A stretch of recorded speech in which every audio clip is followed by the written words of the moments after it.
ডাল রান্না করলে এইভাবেই করতে হবে, যেন এক পদেই খাবার শেষ হয়ে যাবে, সাথে আর অন্য তরকারির দরকার না পড়ে। আজকে আপনাদের দারুণ মজার ডালের রেসিপি শেয়ার করব।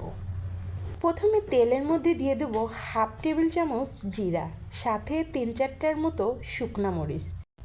এবার কিছুক্ষণ হালকা করে ভেজে নেব। দিয়ে দিচ্ছি ধুয়ে রাখা মসুর ডাল হাফ কাপ পরিমাণ, আলু কুচি বড় সাইজের একটা, টমেটো কেটে নিয়েছি একটা, 2টার মতো পেঁয়াজ কুচি করে নিয়েছি, রসুন কুচির পরিমাপটা বেশি দিবেন, তাহলে ডালটা খেতে বেশি ভালো লাগবে। কয়েকটা কাঁচামরিচ ফালি করে নিয়েছি, গুঁড়া মশলা লাল মরিচের গুঁড়া কিছুটা, সাথে হাফ চামচ হলুদের গুঁড়া আর স্বাদ মতো লবণ। সব উপকরণ দেওয়ার পর খুব ভালো করে কিছুক্ষণ কষিয়ে নিতে হবে, যেন সব মশলা ভালোভাবে মিশে যায়। একটু সময় নিয়ে ভেজে কষিয়ে নিতে হবে। প্রায় 5 মিনিটের মতো কষিয়ে নিয়েছি।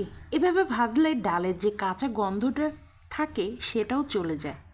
এবার দিয়ে দেবো পানি। পানির পরিমাপটা এমনভাবে দিবেন যেন ডালটা একদম সিদ্ধ হয়ে গলে না যায়, একটু গোটা গোটা হয়ে থাকবে।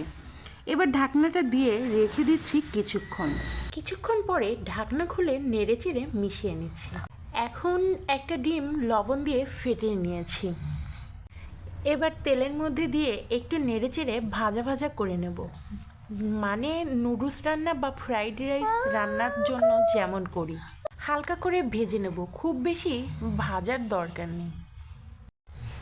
এবার উঠিয়ে নেব।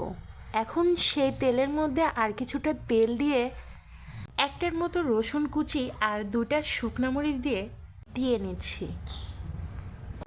এবার কিছুক্ষণ ভেজে নিচ্ছি।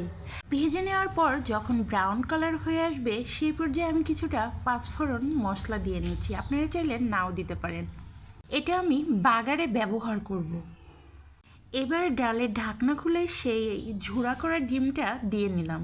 এবার কিছুক্ষণ নেড়েচেড়ে মিশিয়ে নেব। বাগারে আমি পেঁয়াজ ব্যবহার করব না, পেঁয়াজ না দিয়েই সুন্দর একটা ফ্লেভার আসে। রেডি করে রাখা বাগারটা ডালের মধ্যে দিয়ে নিলাম।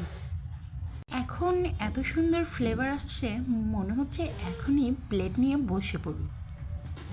এবার ভালোভাবে নেড়েচেড়ে মিশিয়ে নিয়ে শেষে কিছুটা ধনিয়া পাতা দিয়ে নিচ্ছি, আবারও নেড়েচেড়ে নিচ্ছি। এখন কিছুক্ষণ চুলায় রেখেই নামিয়ে নেব। আমার যেদিন রান্না করতে একদমই ইচ্ছা করে না, সেদিন এই ডালটাই রান্না করি, তাতে এটা দিয়ে সবার খাওয়া শেষ হয়ে যায়।